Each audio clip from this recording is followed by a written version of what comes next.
Are we good? Hello, good afternoon, good evening, wherever you're signing in around the country, around the world. My name is Eldonie Mason, and I'm here at 19th Amendment headquarters to bring you this presentation on stitching the details, FTC regulations, and garment labels. So I'll tell you a little bit about myself. I am the owner of Mason Firm LLC. I'm an entertainment, business, and fashion attorney. And at Mason Firm, we are on a mission to revolutionize the legal profession by providing individuals and companies in the entertainment, media, and fashion industries personalized legal services tailored to suit their needs, all at a flat fee. We advise clients, keep them compliant, protect their rights and interests, and give them guidance to help them grow and maximize the bottom line. So now we got that out of the way, let's jump right into today's presentation. All right, next slide. Oh yeah, Amanda is controlling the presentation. Hi everyone. And the video. So you're not gonna see her today, but she's there. All right, next slide, please. Okay, let me just make sure that we're over there. And Amanda experiences technical difficulties. Sorry, designers. Oh, here we go. That's Okay. You wanna go for me? All right, we're just gonna do this very manually. Yeah. Oh. All right. So we over. Oh, that's where we're supposed to be. My introduction. Here we go. This is me.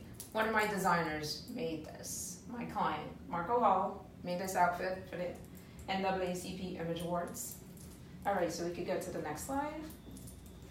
And just my disclaimer is that everything here is for informational purposes only and should not be considered legal advice, but I promise to give you some great tips to get you going. All right, so the overview. As a designer, when you're making your masterpiece, you're not necessarily really thinking about labels, okay? The most you're probably thinking about is like, all right, I'm gonna attach a label with my logo because of course everyone needs to know who I am, but you're not thinking that beyond that, there are laws that governs the fashion industry that requires you to attach more labels. And if you don't do that, not doing so could land you in serious hot water. And the reason for these labeling laws is to protect consumers, okay, and provide them with information. Some consumers might be allergic to certain fabrics. They don't want to purchase clothes that were manufactured in certain countries. So that's their end. If they want to complain about your designs, they need to know who the manufacturer is. All right, next slide, please. All right, so now we're here at our first major topic, stitching the details, labeling specifics. So in the US, there are 3 laws and a rule that every designer needs to know. If you're out there designing clothes to sell, you need to be aware of these 3 laws and the rule. So you have the Textile Fiber Products Identification Act, the Wool Products Labeling Act, the Fur Products Labeling Act, and the Cure Labeling Rule. And the 1 and 2, which is the Textiles and Wool Act, they deal with the mandatory disclosure in labeling and invoicing and advertising of textile fibers. The fur labeling specifically deals with when you are making products containing or all made of fur. And the Cure Labeling Rule is for you to give important care instructions about how you're going to care for that garment. All right, so every single piece of apparel that you make and that is sold in the United States must contain these 4 key information. They must have it, okay? Your label must have the fiber content. It's pretty much when you see labels and it says, okay, 90% rayon, 10% spandex. You have to tell the consumer what actually your fabric is made out of. And that goes back to the fact that some people might be allergic to certain materials. The country of origin, you must say where it's made. You know, some people don't want to buy clothes from certain countries because of how those fashion industry practices are. getting paid fairly. So some people might just not want to buy clothes that's manufactured in those countries. And then the manufacturer or the dealer identity. You must say who you are. Like, who is manufacturing this clothes? So if you are, like Eldonie Wears, you have to have that on your label, and it can't be your trade name. It has to be the name that's on your corporate documents, the name that you're doing business in. Because as a designer, you might have multiple lines, but it's whatever your parent company name is the name that's going to be on that label. And then your care instructions, super, super, super important. You need to have care instructions because people don't know, one dress, you mightn't be able to wash it. It might only require dry clean only. The dyes might bleed. You have to let the consumer know what temperature they need to wash it, if they have to iron it. It's very important that you let them know the care instructions. Okay, next slide, please. All right, let the fur fly. Special requirements for when you're using fur. Okay, see, like this great design here. Oh, total disclaimer, all the designs that you're seeing, the photos, these are made by my client. And so these are his pictures when you see me in a dress or anything, or just pictures here, that's by my client. So check the fur. It has fur detail here, fur detail here. Faux fur, right? So when you're using fur, if you're using actual fur, even when it's faux, on your label, you're gonna have to say it's faux fur. So say you're using real fur. These are the requirements right here, if you can see it on the screen, that you need to include on your label. You have to say the name, the animal name. You have to give the identification number of the manufacturer. You have to say the country of origin. If the fur is pointed, dyed, bleached, or artificially colored. If fur products compose more than 10% of the surface area, where is that fur coming from? And if the fur is used or damaged, and if it's a mashup like this, then you gotta then not only have a label specifically saying what the fur is, but then you have to have a label for the other contents of the garment. So if this is, say, like denim and wool, you would then have to have another label to say what that is too. Next slide, please. So made in the USA, fact or fiction? I mean, like, with the advent of so many things being made in other countries, I can't recall the last time I actually bought a piece of clothing that said made in the USA. I'll be hard pressed to think about a time that actually happened. But you can't just say made in the USA. There's a certain standard you have to meet before you could actually claim that your clothing is made in the USA, right? And that will, to say that, you could say that with qualifications or without qualifications. Without qualifications is that everything is pretty much here in the USA, right? So I'll just read this verbatim for you because it's so technical. When you're saying it's being made in the USA, for products to say made in the USA to be claimed to be of domestic origin without qualifications, the product must be all or virtually all be made in the USA. Okay? What that means is that significant parts of the processing that go into the product must be of US origin, and that is the product should contain no or negligible amount of foreign content. And specifically on one of those two laws that we were talking about earlier, the Textile and the Wool Act, they say specifically a label may say made in the USA only if the product is completely made in the US of materials that were made in the US, right? So that means everything has to be sourced in the US. If you're making a cotton dress, that has to be cotton that was grown in the US, processed in the US, sourced in the US, and then you make it here in the US to pretty much be saying made in the US without qualifications. With the qualifications, mean you could say you're importing your fabric because you're getting I don't know, you're getting silk from, where do they grow silk these days? No China. idea. Where? China.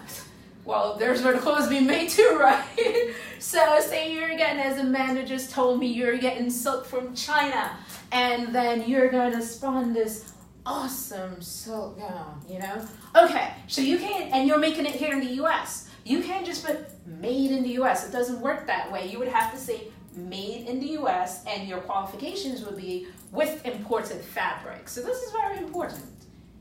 When you're thinking about, yes, I'm manufacturing things here in the US, so it must be made here, yeah, this is kind of like a misnomer. Because even though you're getting fabric from elsewhere and make it here, it's not completely just made in the US. So that's something to think about when you're making your outfits. Next slide, please. Okay, attach it. General labeling guidelines. All right, so now you have seen what's going on in the other slides, and now you have all your little labels lined up. You have your specification for the manufacturer, the content, the country of origin, and now you have your clear label instructions. What are you going to do? You got to get this attached to the garment so the consumers could find it. So you generally want to follow these 5 general guidelines to tell you how to attach those labels to your clothing. So you're going to have, you got to put it where they got to see it, at the point of sale. So if I go and get, you know, this dress and I want to be like, okay, what's this material? I have to be able to easily access to find it so I can see what is this made of, the cure instructions. If you're going to be all fancy in your packaging your clothes and the consumer will get it in the packaging, it has to be that it's somewhere outside the packaging or a hang tag that they could see this information. The labels must be attached permanently and securely. Labels must be legible during the useful life of the product. This means don't get tacky labels and they fade after 2 washes. Okay, you got to make sure, not unless you're saying that your clothes is not going to last after 2 washes. Okay, you got to make sure that it's going to last for what? This is vintage. I've had it for like, well, in my world, I've had this for like 5 years. So, you know, labels are still attached, you're still working well, and that's what you want. And here, if you're making a suit or combo pieces, you could attach it to the dominant piece. If you're making a suit, you could put the care instructions in the jacket, no, not necessarily in the pants. But then if you're doing a separate line and you're doing women's wear and you're like, okay, for the everyday business women, and I want her to be able to mix and match these pieces, you want to be able, you're going to have to now attach those cure labels to each piece because now they could be sold separately. Next slide, please. All right, the California Wrinkle. I'm guessing that all you guys out there in Facebook land didn't realize that up until January 1st, 2016, California had this wrinkle. If you were going to say made in the USA, it's not all or virtually all as the FTC standard. It had to be 100%, meaning that the fabric must be sourced in the US from US materials and manufactured in the US to be claiming that it's made in the US. I mean, when you were selling your clothes to California, prior to that date, you need an extra label, right? You specifically for California, you got to make sure you're compliant if you were going to say made in the USA. So you might be able at the point to sell them in New Jersey and meet the FTC standard, but not in California meet their standard. So they relaxed it a little bit, look all the way to 95%. Woo! I would say, when you're selling to California and you want to say made in the US, don't even be messing around with what this 95% supposed to mean, because as with everything in law, it could be fluid and subject to interpretation. So I would say if you want to say you're making in the US and you're selling your clothes to California, make sure you're still at that 100% just to be on the safe side, because you don't really want to mess around with California, whatever they're interpreting this 5% to be. And it's like 5% really. It's just like you're taking a test and it's like an essay and you get a 95%, but it's an essay exam and you're like, okay, where did I lose the 5%? Really, you could just give it 100. Like, what's going on? So something like that. Okay, next slide, please. All right, money worries. As an independent designer, this is not the kind of worry you want. You don't want money worries. You want money coming in, staying in the bank, and building so you could grow your company and not unnecessarily paying it to the government because you did not follow the cure instructions, the labeling instructions. Look at how much you get hit up for if you violate the cure labeling instructions. That is $16,000 for each offense. Now think about that for a minute. How many clothes do you make a year without the labels? And just start adding that $16,000 to each garment that leaves your shop, and then you see how that could rack up really fast and kill your brand before it ever gets off the ground. So you really want to stay in compliance with that. But if you think that was bad, the fur. Hold on. Okay. Technical issues. Give us a second. Okay. We're back. So, now, if you think the cure instruction label is bad, look at the fur. Isn't this crazy? So, when you violate the Fur Act, the government then could investigate you and issue an administrative order. And then if you violate that administrative order, you could be subject to penalties up to the tune of, let me read that out for you if you can see it over there, $41,484, wait for it, per violation. So how many garments are you making with fur and not labeling it?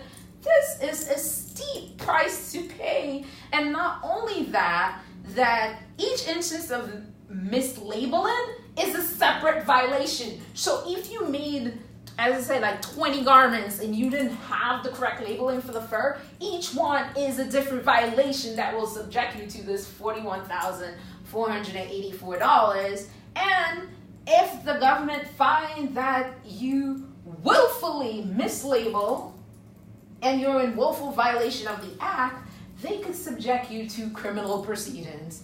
And when something is criminal, it usually involves some kind of jail time. So you definitely want to stay out of that. This was actually a very quick overview. I ran through this very fast.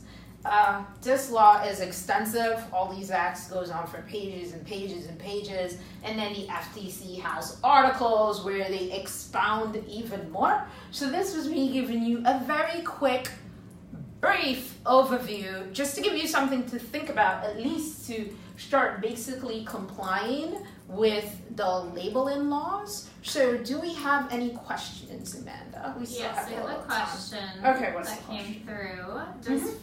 Do feathers fall under fur? Feathers. No. It's like, I didn't see any of that in the research. I'm like, let me think about that for a second. Not what I've seen. I mean, I could double check on it and get back to you, but no. Like, really? Yeah. No. I highly doubt it, but I'm going to double check on that. But I didn't see any of that. I'm thinking, I don't think feathers is considered fur. I'm not sure. Yeah, I mean, you guys are the designers. You told me, like, I'm like the technical law, but I'm just like, do you guys as designers consider feather fur? Some people do. So, like, in the vegan world, some people won't wear feathers because they consider it fur, like an animal kind of product. So I'm thinking... Yeah, but I'll double check on that, and I'll let Amanda send you guys like an update on that. But I highly doubt when the government was talking about fur, they were thinking feathers. Right. Because of the way how they even describe what fur is and where it's coming from, and different. Totally different, but I'll double check on it. Make a note. We'll double check on that. I'll make a note. Okay. Other question is, do you have to have size labels on things? Is that a requirement or no? You know what? I didn't see them specifically saying size, but in certain countries, it is a requirement that you have sizes. Right. And just so everyone knows, this is specifically for For the US. There are different labeling laws on every single country. Right now we only sell in the US just to simplify everyone's lives. But make sure to, if you are selling in a different country, to really research those laws as well, because they can change, and sometimes they're even more stringent. Yes, they are. Because I just remember label and chart I see, and I think in certain countries size is a requirement. I mean, it's mandatory. And certain countries have different labeling that they mandate. Yeah, the FTC are saying that. As I said previously, as you see, there were four things that specifically they say you need to have in labels, which is your fiber content, your country of origin, your manufacturer, and your care instructions. They didn't really specifically say size in there. Those are the ones they're concerned with. Right. Well, this has been incredibly helpful. I hope everyone out there watches this multiple times and really looks into how their garments are made and how you are labeling things and where you're placing those labels. There's so much to think about, but again, you do not want to be fined. It's something that can shutter a business, and it's not something to be taken lightly. So Eldonie, how can all of these wonderful designers get in touch with you? Because I know that you've worked with multiple independent designer brands, and specifically in the fashion world. So you're very well versed in this space. So how can designers contact you if they're interested in learning more about your services? Okay, next slide, please. I jumped ahead. Okay, next slide. You're still my thunder here. Like, let's try that again. I know. Next slide, please. Oh, there it goes. Oh. Took a break. All right. Contact us. Here we go. This is all my contact. Well, this is my main contact information. But for your 19th Amendment folks, my personal email, use it if you really need some business, is my first name, Eldonie, ELDONIE, @masonfirmllc.com. But this is my main business contact information, and this was me stealing the runway after a client show. It's okay. Amazing. It's alright. One try. She models too, designers, just on the side. What can I say? You know, it's like I'm not quitting the day job, but I do have fun with the day job. So this is how you can contact me. All my information is here, and I think Amanda is going to be sending you guys this entire presentation, so you could have it at your fingertips. And I think if you get it in PDF format, that some of these links are live to the acts, so you could just check on it. And then if you have follow-up questions that we didn't get to here today, Amanda, you could shoot those to me, or you guys could reach out to me directly if you have a question specifically pertaining to this, or you just need to give yourself a business checkup because you're like, oh my god, I think there is something that I'm not doing. We can have a talk about that. Well, thank you so much, Eldonie. And designers will be sending out all this information, and again, watch repeatedly. Thank you. Thank you. Bye. Peace.